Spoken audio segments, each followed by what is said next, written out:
The T120 is something of an enigma. At face value it looks like something from the middle of the last century, yet it's bristling with bang up to date technology and it handles and performs just like most other modern bikes. It's a strange but satisfying mix that's absolutely ripe for customization. Now Triumph have designed this bike with customization in mind, and they produce a huge range of accessories and custom parts. But to my mind, some of the best custom parts don't come from Triumph at all. They come from some of these third-party specialist companies like MOTONE. Now MOTONE Customs have been around for some time and they're well known for the huge range of custom parts designed to fit the old Hinckley Bonnevilles. It's taken some time, but they're just getting ready to roll out a new range of parts for the T120 and the Street Twin. But if you can't wait for that and you want to start with something relatively simple, there are a few items designed for the old Hinckley Triumphs that will fit the new T120. The cap on the brake reservoir for the T120 is pretty much standard fare for all manufacturers. There's nothing wrong with it, but it does lack a little bit in style. It's your usual precision die cast piece, bearing the usual manufacturer's warnings and specifications.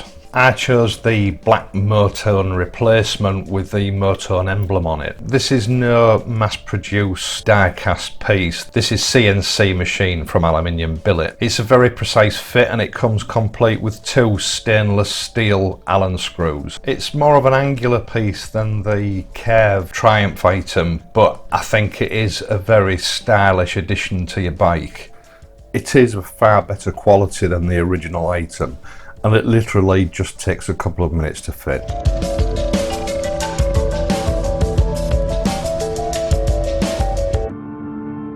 The coin slot style oil filler cap is a nice authentic touch that dates back to motorcycling's early days, and it's one of those features that originally endeared me to the Triumph. The thinking behind this coin slot was that on the old leaky oil burning bikes that needed to be topped up once or twice a week, you always had a coin in your pocket, so you always had the means to open it. Unfortunately, this doesn't really translate into modern life.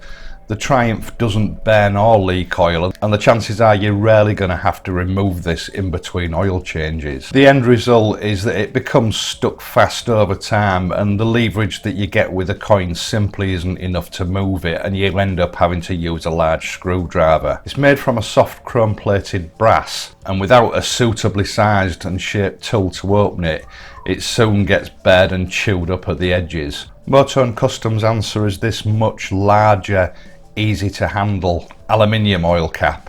Its design and larger size means it's much easier to grip with your fingers and easier to remove by hand. But if you do find you can't shift it, you can still use a 6mm Allen key on the socket in the centre.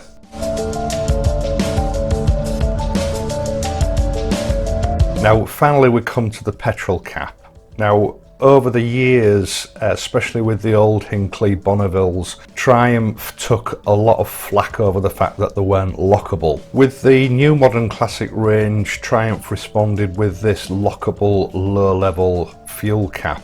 It is a good looking twist off cap, but unfortunately something's got lost in the translation here and Triumph haven't got it quite right. The central disc swings away to reveal the lock, and obviously it requires the key to be inserted to unlock it so that you can remove it. The problem is you can't remove the key until the cap has been locked again, so you need to keep the key in whilst you remove the fuel cap. Now if you'll pardon my French, this is a right buggering about, and it makes refueling your bike a lot more difficult than it should really need to be. MOTONE have come to the rescue with this non-lockable screw-on cap. Just like the oil filler cap, this has been spun from aluminium billet and it has a very solid, high quality feel to it. It does sit at a much higher level than the original cap, but this means that it's very easy to grip with one hand to remove it. It also has the added benefit that sitting well up above the tank, it doesn't create a blind spot around the fuel filler neck where dirt, grit and water can collect. With the original item, this is concealed and it actually requires removal of the fuel cap to dry or polish around the fuel filler neck, and to me this makes things a little bit more convenient.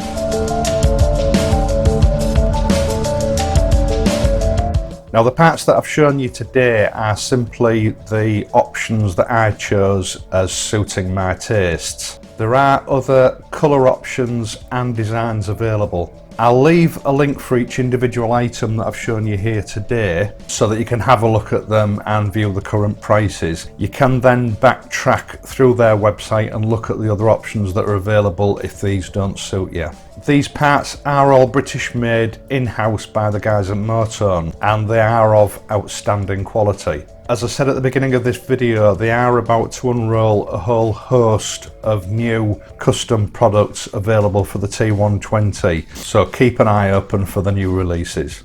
Right, an acknowledgement. I would just like to thank the management and staff at the Fort Paul Museum in the East Riding of Yorkshire for granting me their kind permission to come onto the premises with the bike to film this video. Now, Fort Paul is a coastal defence battery from the Napoleonic era run by the Fort Paul Heritage Trust. Now, this is a non-profit organisation whose only aim is to preserve and, where necessary, restore this historic building. It was abandoned by the Ministry of Defence back in 1960 and went through decades of neglect before the trust took it over about 17 years ago. It is still very much a work in progress, but it is well worth a visit. It's only about 15 minutes ride from the Hull city centre, just east of Hull, so if you're visiting Hull for the City of Culture celebrations this summer, put a couple of hours aside to go and have a look. I'll leave a link for their website in the video description.